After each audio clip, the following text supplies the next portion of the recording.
Good morning, Wall Street winners. It is Friday, January 10th, and we have just had the US month of December non-farm payrolls number come through at 8:30 this morning.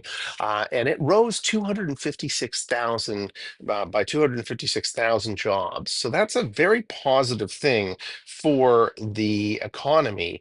But what we're seeing is that is now putting a bit of pressure on interest rate cuts going forward. So traders are now recalculating when they believe the US Federal Reserve will make their next cut to US interest rates. And they push that out now to likely be in the October of 2025 timeframe. So that's going to cause markets some turmoil today going into this. The good news is it means the economy is doing well. And if the economy is doing well, the US consumer is spending. So there's positives to come out of this. If we take a look at the futures were off slightly just a minute ago, but the Dow dropped fairly significantly, dropped 237 points. It was actually in the green earlier today. It's now in the red. The S&P 500 is in the red, and the NASDAQ is in the red. And I want to say these numbers are a little delayed because I think they're lower than we're seeing here. So let's flip over to the Yahoo Finance app and we'll scroll through here and see that crude is up almost $3. So this is more than a 3% jump in crude. That's pretty significant. Bitcoin is up, but not as much as it was coming into that announcement. It fell. And then you can see the NASDAQ's drop. So there you go. The NASDAQ was hovering just under where it closed on Wednesday prior to the market being closed yesterday for President Carter's state funeral. And then it has just dropped and it's now down 302 points. So this is a buying opportunity today with this news announcement because overall the news is positive for the economy. And that's probably a good thing for stocks going forward into the earnings season.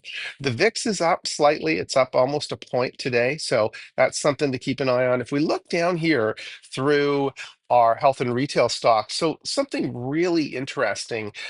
There's a bunch of large big box retailers, Costco being one, Home Depot being another, that were up huge this morning. Now they've come back. Costco is still up almost $7.50 or over $7.50, but Home Depot was up significantly, and I think that was attributed to the U.S. Longshoremen's agreement. So the dock workers on the east coast of the U.S. reached a tentative settlement yesterday, and I believe that sent some of the company's stocks that are dependent on imports along the eastern seaboard, and obviously big box stores would be some of those. They sent those stocks higher, but they have now, with the overall market, looks like they're pulling back. Healthcare's pulling back this morning. We've got oil. So oil should be up huge today based on the crude price increase. Not sure where that crude price increase is coming from. That's quite a sizable jump in a single day. So we'll have to see A, whether it stays there, and B, we'll have to dig in and try to figure out where that's coming from and what's justifying that. Maybe it's an increase in the economy and likely increase in consumption. Not sure at this point, but crude has made a big jump, and that is pushing a lot of the oil stocks higher. If we get down into technology, it's mostly green on the screen, and it's only gotten worse in the last 20 minutes. So this is an opportunity to look at some companies that are falling outside of their normal trading envelope, but are very strong companies, and potentially look at picking those up when we figure out when we hit the bottom here with the drop in the NASDAQ. And I don't think it's going to remain down there all day. I think we're going to see it drop, and I think we're going to see it rebound. I'm not sure it's going to make it back into the green, but I think it will come back close to where